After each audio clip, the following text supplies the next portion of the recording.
आज शिव महापुराण जी की कथा के क्रम में आज शिव महापुराण के शतरुद्र संहिता का आज 21वां अध्याय। इस अध्याय का नाम है पार्वती द्वारा भैरव को मनुष्य होने का श्राप।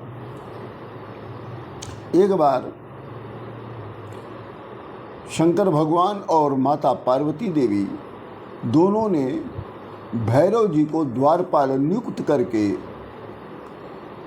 अपने सखियों के साथ सेवित होकर मनुष्य के समान लीला करते हुए अंतःपुर में स्वेच्छा से शिव जी और पार्वती देवी रमण करने लगे और विचरण करने लगे। इस प्रकार बहुत काल तक परस्पर विहार कर सर्वतंत्र दोनों ही अनेक लीलाओं को करते हुए बहुत प्रसन्न हो रहे थे, आनंदित हो रहे थे। एक बार स्वतंत्र पार्वती देवी उन्मत्त वेश में शिवजी की आज्ञा से द्वार पे आई। नारी के रूप में पार्वती को देखकर भैरव उनके रूप में मोहित होकर उन्हें बाहर जाने से रोक दिया। जब भैरव ने पार्वती देवी को माता की दृष्टि से नहीं अपितु एक नारी की दृष्टि से देखा तो पार्वती देवी को क्रोध आ गया। चूंकि भैरव जो है उनके पुत्र के समान है तो उनको माता की दृष्टि से देखना चाहिए, किसी नारी की दृष्टि से देखकर मोहित नहीं होना चाहिए। इसी बात पर पार्वती माता को क्रोध आ गया और उन्होंने भैरव को श्राप दे दिया। कहती हैं, हे भैरव, नारी दृष्टिया पश्यासि त्वं यतो मां पुरुषाधम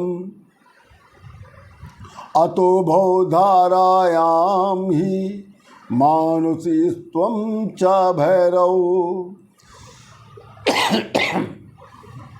पार्वती देवी कहती है, हे पुरुषाधम भैरव, तुमने मुझे स्त्री की दृष्टि से देखा है, तुमने मुझे माता की दृष्टि से नहीं देखा, अतः तुम पृथ्वी पर मेरे श्राप से मनुष्य के रूप को धारण करोगे। जब माता पार्वती ने भैरव जी को श्राप दे दिया तब महान हाहाकार मच गया। पार्वती देवी की इस लीला को देखकर भैरव जी अत्यंत दुखी हुए और तत्काल शिव जी वहाँ पर पहुँच गए। तब शिव जी ने भैरव जी को बहुत सी आश्वासन युक्त वाक्यों से समझाया है।